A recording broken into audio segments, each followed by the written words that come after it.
Depuis le XIVe siècle, les Dogons vivent à l'est du Mali, au fin fond de l'Afrique. Pour les habitants du village de Damasongo, le crocodile est sacré.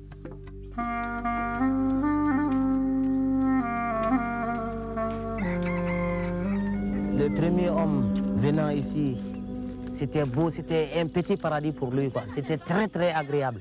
Il n'y avait que des arbres, et puis des lapins, des animaux sauvages, et ainsi que de l'eau. L'eau coulait partout. Mais en plus de cela, il était venu trouver des choses dangereuses ici, quoi.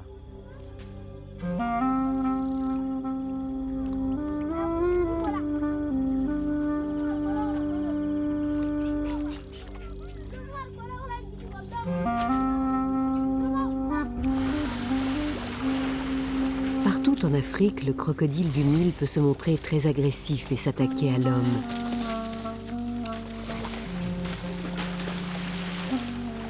Mais ici, curieusement, il vit en parfaite harmonie avec les Dogons.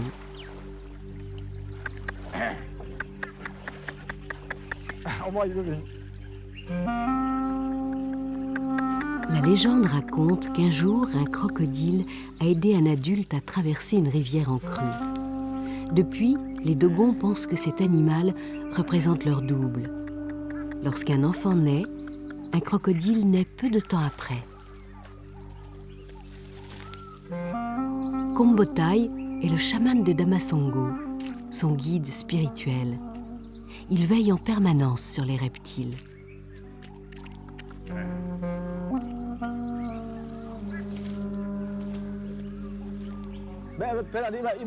On doit nourrir les crocodiles, mais surtout les protéger.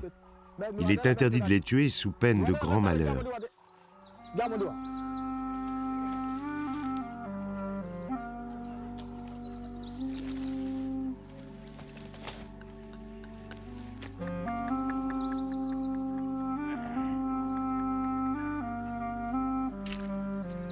Ces animaux vivent à des kilomètres de la rivière la plus proche. Leur présence même demeure un mystère et nourrit les croyances des Dogons. On ne sait même pas qui les a amenés. Pour nous, c'est le travail de Dieu. Même nos anciens depuis l'an X, ils ont venu trouver les crocodiles ici.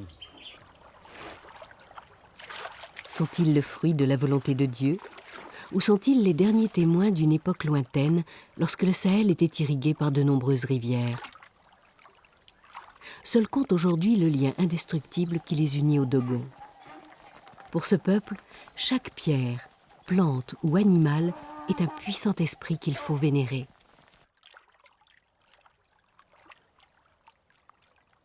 Même dans le village, s'il n'y a pas de pluie, s'il fait la sécheresse pendant la pluie, donc il demande les bénédictions aux crocodiles. Plus tard, 2 heures, 3 heures de temps, ou bien dans la nuit, il y aura de la pluie.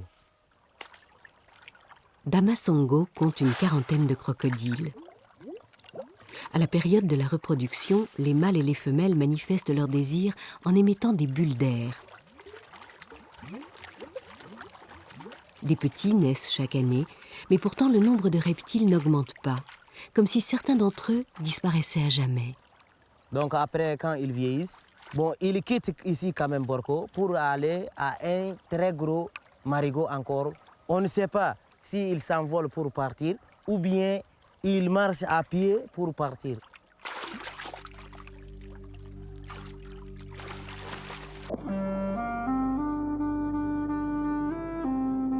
Que deviennent les crocodiles à la saison sèche?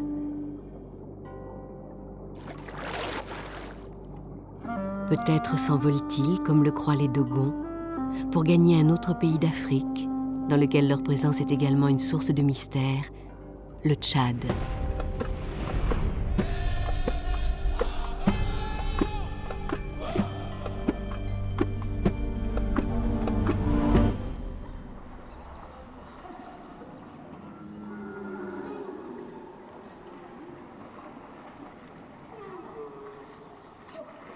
Le massif de l'Enedi se dresse en plein cœur du Sahara, au nord du pays.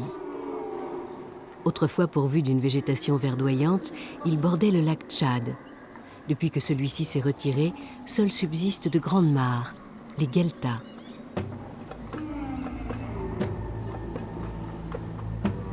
Les plus importantes sont les gorges d'Arche. C'est ici que les nomades bidéiates viennent abreuver leurs chameaux en attendant la saison des pluies.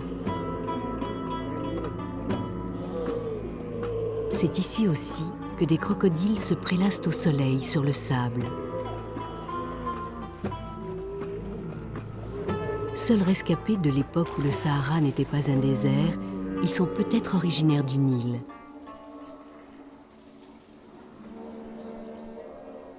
Privés de tout contact avec leurs congénères, ils forment une espèce à part. Les gueltas d'Arche constituent à la fois leur unique refuge et leur ultime demeure.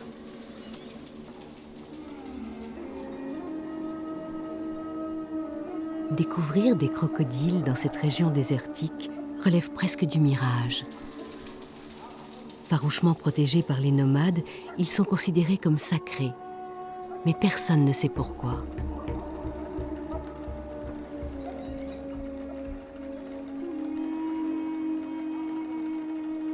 Cela signifie peut-être que les histoires sur ces reptiles ont cessé de se transmettre dans la région. Ou bien que les bidéiates préfèrent mourir avec leur mystère.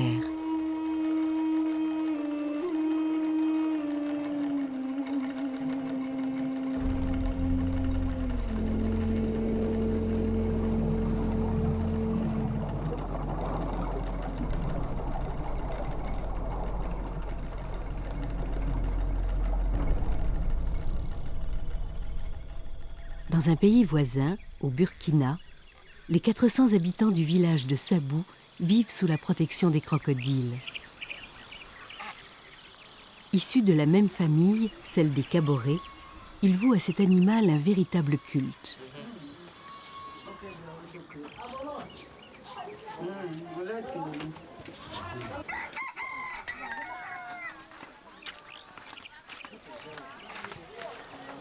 Ici, l'eau ne manque pas.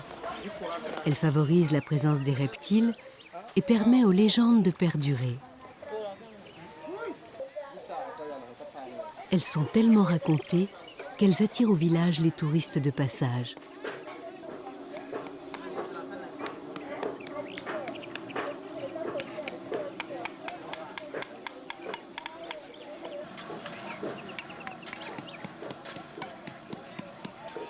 À Sabou, le crocodile est partout présent. Emblème des Kaboré, il veille sur le clan.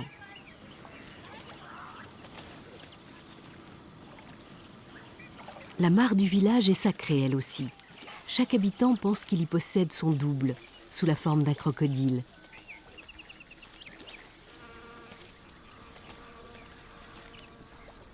Babadou, le doyen du village, aime raconter la légende de Sabou. Un jour, l'ancêtre des Kaboré fut terrassé par la soif au cours d'une partie de chasse. Un crocodile réussit à le ranimer en humectant ses lèvres avec l'eau de sa queue mouillée.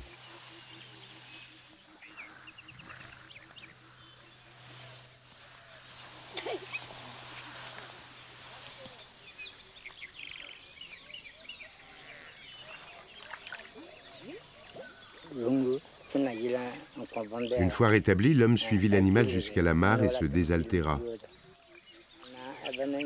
Depuis, nous vénérons ces reptiles car nos destins sont liés. Quand un crocodile meurt, nous savons que l'un de nous mourra avant 3 ans.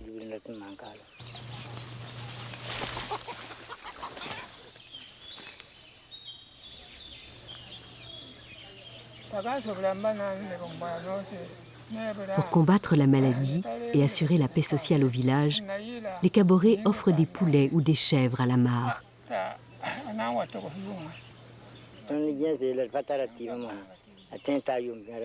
Je crois au pouvoir des crocodiles. Ils peuvent nous guérir et nous aider.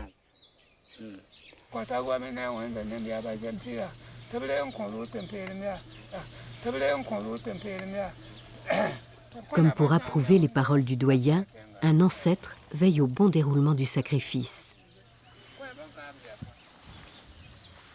Paulin est le fils de Babadou.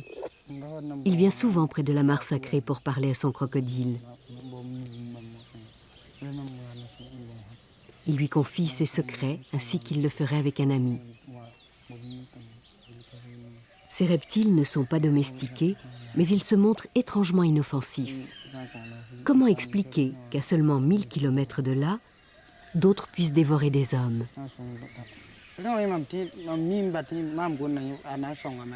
Il ne m'agresse pas, car c'est un parent. Je ne vois pas pourquoi je devrais avoir peur de quelqu'un de ma famille.